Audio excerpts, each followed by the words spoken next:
We're gonna go to Drop Site News. Sharif Abdul Qudus, one of their top reporters, explaining how the structures that they've set up in Gaza. Let's watch. In January, we first reported with forensic architecture that satellite imagery showed that Israel has begun constructing these berms, these large raised mounds of earth, essentially like walls of earth, to create a physical separation between the area that Israel controls and the area where the Palestinian population has been forced into. And these latest findings that we published yesterday show that Israel has now built more than 25 kilometers of these earthen barriers, physically dividing Gaza along Israel's line of control. And much of this barrier runs west of the yellow line, so it goes even deeper into Palestinian territory. And in places like Jabalia, in northern Gaza, the Israeli military has even created a buffer zone beyond the yellow line, destroying everything in a 300-meter vicinity, creating an effective no man's land west of the line. If anybody were to share these actual facts with you on a place like CNN, they would be fired immediately. They're like, that's anti-Semitic to show people a map, to show them video, to show them Israel blowing up entire villages at a time, whether it's in Gaza or southern Lebanon. Well, then you'd be a reporter and we'd have to fire you. Okay, so now more from Drop Site News. How many people have they killed since the ceasefire? Remember, theoretically, Hamas released the hostages, that's real. And remember, that was their excuse. Oh, they won't release the hostages. I had to murder 12 billion of them to get 3 guys back, or whatever the numbers were. So that was their excuse. I have to keep killing their kids. They won't give us the hostages. So the hostages came back. They're like, yeah, we were just kidding. We're gonna keep killing them. So how many did they kill since October? More than 900 Palestinians have been killed in Gaza in Israeli airstrikes and shootings, many of them targeted close to the yellow line. That is more civilians, that is more than the number of civilians killed in Israel on October 7th. Just since the ceasefire. Israel will not stop murdering. They're gonna keep on murdering and murdering and murdering and taking more and more land. Those are all facts, but here in America, oh, well, you can't say facts that are offensive to Israelis. Well, that's a capital offense. You'll be fired immediately. Well, thank God I have my own company financed by you guys. Otherwise, I'd be fired too. I mean, Anna was saying perfectly reasonable things on CNN. Oh, look at that, she's no longer on CNN. Someone calls and goes, she's not working for Israel, get her off the air. And all of that, sudden she's off the air. I'm banned on all 3 cable news networks. Why? Started Justice Democrats, one of the largest political groups in America right now, let alone a million other things. We have the largest left-wing digital network, and as a network, we're larger than Turning Point USA, Megyn Kelly, you name it. Joe Rogan. Now, to be fair, we're a network, they're just a show, right? So, but no, you're not allowed. We're on every online show, no problem. You go skip over to mainstream media, they're like, oh, he won't kiss Israel's ass. That's it, eliminate him. Okay, you guys are so obvious. Have you talked about how Israel never follows a ceasefire? Have you talked about how Israel didn't follow this ceasefire and has murdered 900 Palestinians since the so-called ceasefire?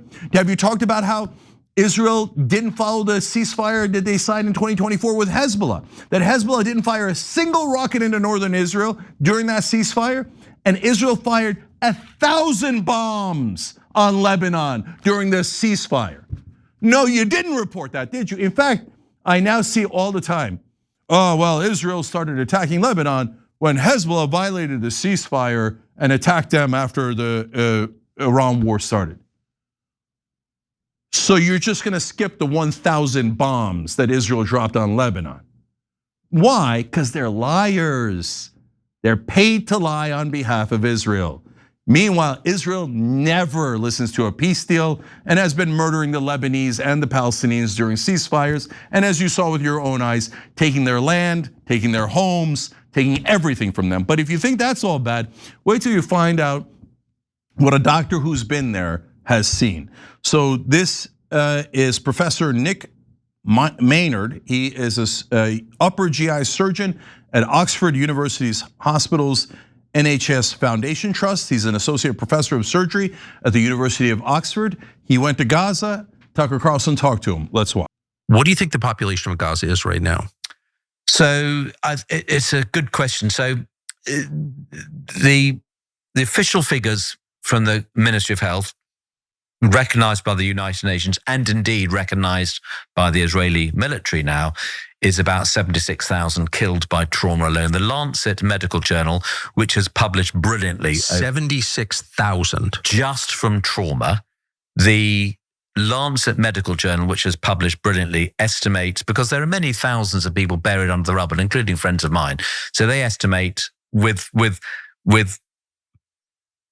great authority, I think, that has underestimated it by about 50%. So there are probably 100,000 killed directly by trauma, but that excludes the excess deaths. We'll remember that term from the COVID pandemic, those people dying of non-COVID related causes like cancer or kidney disease. Suicide. In Gaza, there has been no cancer really being treated for 2.5 years. No kidney disease. Many of the dialysis machines in Shifa Hospital were destroyed by the Israeli army when they went in there. There's sick kids in Gaza now, and they've asked for permission to leave to get surgery. Israel denies the permission. Every day, some of those kids die. So I forget the exact number now, but we covered that story a couple of weeks ago. Every week they have to report dozens of kids that died because they couldn't get very normal treatment that you'd get here in the West or really anywhere. Because Israel's like, no, we're not gonna let out the children who are sick that we know will die if we don't let them out. How is that not intentional? Do you remember the story of how they pulled the plug on the incubators after they bombed a hospital and took it over? Remember in the beginning of the conflict, Israel claimed that, oh my God, it's saying that Israel would bomb a hospital is anti-Semitic and blood libel and never do. They bombed every hospital in Gaza. They destroyed them. They took babies off of incubators. That's literal. What they charged Saddam Hussein of doing, they actually did themselves. And those babies died, of course. And people have cancer, people have all these things. And Israel's like, yeah, they're Palestinians. They should die because we're gonna steal their land. Tucker Carlson is doing a more accurate show than any cable news show in America. And the people that work in cable news and mainstream media should be embarrassed and shamed for the rest of their lives. The way that they've cheerled for this genocide is disgusting. They are deeply immoral people. If you haven't spoken out against this genocide, and you know what happened. If you don't know, I get it. There are tons of people don't know. But if you know and you're in the news business and you've been pretending that Israel's the victim and you haven't called it a genocide, which it most obviously is, an ethnic cleansing, and you haven't talked about all these kids that Israel intentionally murdered because they're terrorists, and if you only use the word terrorist for Muslims, but you never use it for Israel, even though Israel has killed a minimum of 100 times more civilians, well, then you're not a news person. You're a propagandist for a foreign government, and they should investigate whether you took money from them or why you lied for them. Why has everyone on cable news lied for Israel for these last 3 years? That is a super strange phenomenon. And you could see here the actual facts, there's no dispute. But if you're not sure about how heinous and immoral the current Israeli government is, and let's be honest, the Israeli public is totally in favor of this. Overwhelmingly in favor of this. It breaks my heart. I wish they weren't. I wish they'd regain their sanity, but fascism has completely taken over Israel.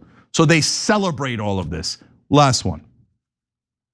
So there are many, many people dying of excess deaths. Now, the Lancet estimates, again, Lancet estimated 18 months ago that figure was probably about 180,000 on top of the trauma deaths. There are other estimates, and of course these are difficult to be overly accurate, but there are some estimates that it's at least several 100,000. I heard one estimate saying it was over 500,000 excess deaths. Now, even if you just take the first, perhaps conservative Lancet figure of 186,000, when you include the trauma deaths, that's over 250,000. That is well over 10% of the population of Gaza. And the more extreme examples are more than 20% of the population of Gaza. So the population of Gaza on October the 6th, 2023 was about 2.2 million. It's certainly under 2 million now. So if you're wondering what's the Lancet, is that like some sort of anti-Semitic rag? No, that's one of the most respected medical journals in the world, and the one that they quoted during COVID nonstop. Cable news was like, Lancet Journal, Lancet Journal. If there's one thing you could trust, it's the Lancet Journal. Now, Lancet Journal says Israel probably killed 186,000 people in Gaza. They're like, shut up, Lancet Journal. No one ever quote that. If you quote that, you're an anti-Semite. Okay, Lancet Journal should be canceled. Why aren't you quoting it? Why isn't anybody on cable news talking about it? Come on, guys, you get it, right? You get it. We've been the victims of Israeli propaganda our whole lives. Our so-called media, our so-called news outlets have been lying to us on behalf of this tiny little country, size of Papua New Guinea. So, all right. So, guys, when you talk about killing 10 to 20% of the population and taking 64% of their land, well, now we're starting to leave genocide and head towards Holocaust. So genocide is when you target a particular race or religion in whole or in part. That's why this has always been very clearly a genocide. A Holocaust is when you try to wipe out an entire population. Well, Netanyahu just told you they're trying to take 100% of Gaza. That would mean they would have to either kill or ethnically displace everyone in Gaza. That is arguably a Holocaust. Oh, you're not allowed to say it. Kiss my ass, I just said it because it's true. And you people covering up for it and pretending you're offended, you disgust me. You're deeply immoral. You hate Muslims, you're deeply racist and bigoted.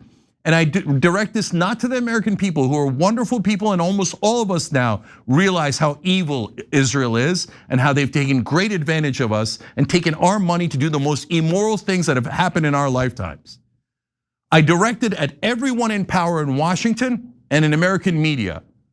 You people are disgusting, immoral propagandists who are helping a genocide, and I hope you live in shame for the rest of your life about it. Every time you ring the bell below, an angel gets his wings. Totally not true, but it does keep you updated on our live shows.